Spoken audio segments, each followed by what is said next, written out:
Граф задумчиво смотрел вслед удаляющейся машине. Вот оно значит, как это происходит. Как бросают ненужных собак.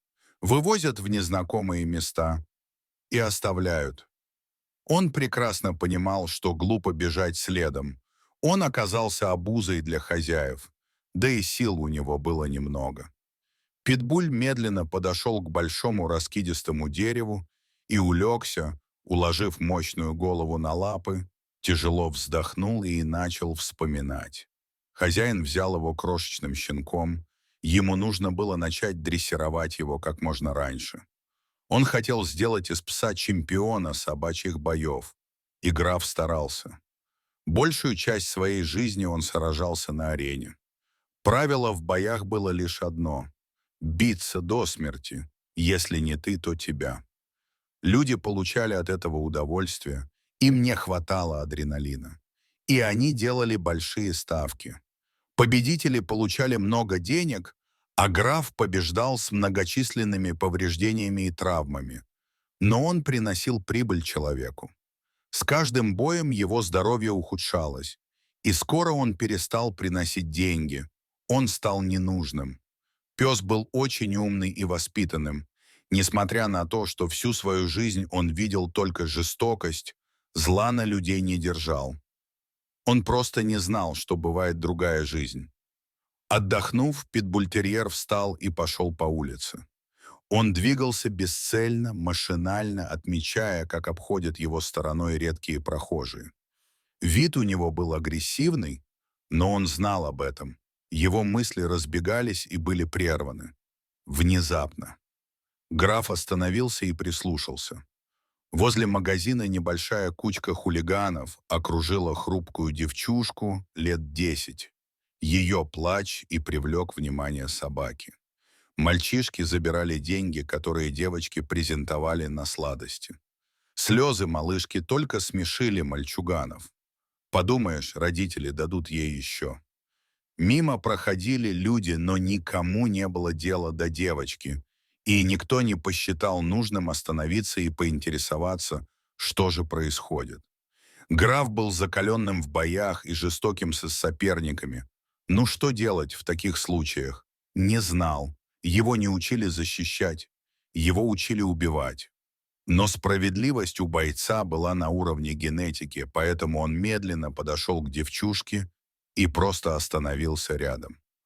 Он ждал дальнейшего развития событий, а хулиганы, увидев графа, стушевались и, натыкаясь друг на друга, спешно ретировались, оставив девочку с ее деньгами. Они решили, что это ее собака. Юная незнакомка перестала плакать.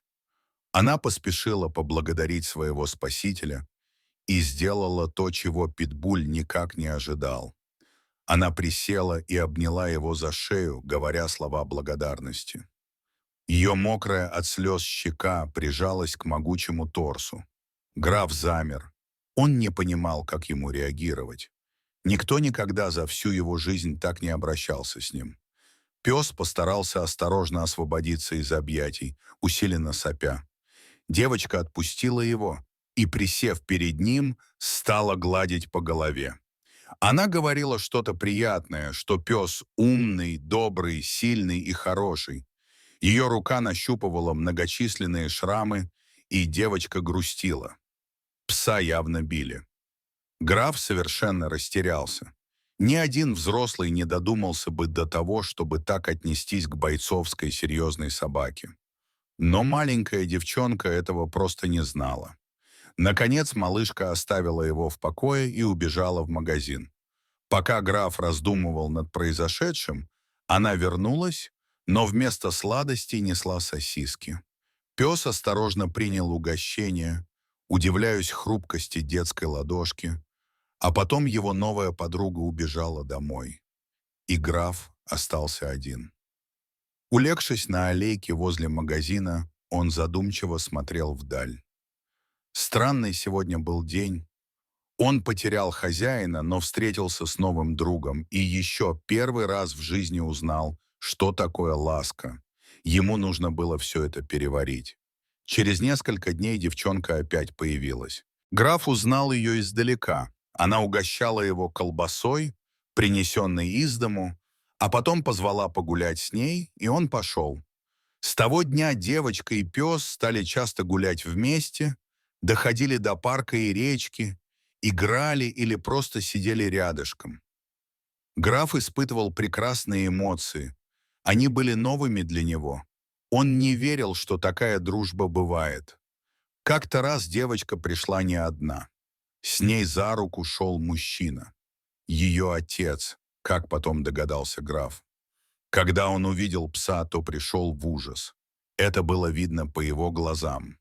Дочь постоянно твердила о новом друге, называла его хорошим и добрым псом, и отец никак не готов был увидеть этого монстра. С широченным торсом и крепкими лапами, твердо и уверенно стоявшими на земле, а девочка безумолку говорила, рассказывала, что именно этот пес ее спас от хулиганов, и вообще он самый лучший, и его нужно забрать домой. Отец не соглашался, ведь это все-таки серьезная и опасная порода. Малышка упрашивала, плакала, и папа пообещал, что они с мамой подумают. Граф видел и понимал, что люди решают его судьбу, но лишь молча наблюдал. Подруга графа перестала ходить, и пес потерял интерес к жизни, бессмысленно скитался по улицам, не чувствуя ни голода, ни жажды, он привык к лишениям и боли. Прошла целая неделя, пока граф вновь увидел девочку. Она была очень веселой и шла, пританцовывая и торопясь, рядом шел тот же мужчина, ее любимый папочка. Граф не знал, что нужна была целая неделя уговоров, слез и обещаний для того, чтобы родители сдались.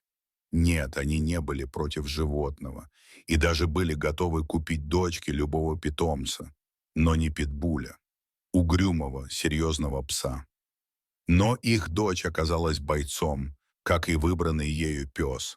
Она не хотела другую собаку, она любила графа, и им пришлось согласиться. Впоследствии они ни минуты не пожалели о своем решении. Граф оказался спокойным, воспитанным и абсолютно неприхотливым. Он невероятно нежно относился к дочке и всегда был с ней рядом. Во время воскресной вылазки на природу они повстречали бывшего хозяина графа. Увидев большой тонированный автомобиль, граф насторожился и напрягся. Из машины вышел мужчина, интересовавшийся проездом через лес. И тут он увидел пса, он узнал его, звал, давал команды, но пес не пошевелился. Когда отец девочки поведал, откуда у них пес, мужчина спокойно сообщил, что он оставил его в наказание. Тот стал плохо работать и проигрывать бои. Девчушка еще слишком маленькая, чтобы понять всю серьезность ситуации, просто отчаянно защищала пса и твердила, что она никому не даст своего друга в обиду. Хозяин грозился судом и неосторожно сделал шаг в сторону малышки. И тут, стоящий спокойно, граф зарычал и встал перед ней. Следующее угрожающее движение в сторону отца, и собака сомкнула железные челюсти на запястье мужчины. Ругаясь и угрожая, бывший хозяин сел в машину и поспешно уехал, зажимая рану. Когда отец повернулся в сторону дочки, то увидел, что она обнимает своего грозного защитника, а тот улыбается во всю пасть. Папа молча подошел к собаке и тихо сказал: «Права была доченька. Ты действительно самый лучший пес». Семья отдыхала, девочка собрала полевые цветы, сплела венок и, надев его на голову графа, звонко чмокнула его в серьезную морду. Граф был счастлив, у него были любимые люди, и он чувствовал, что его тоже любят. А, что еще нужно? Собаки. Пес умиротворенно вздохнул, все-таки хорошая штука жизнь.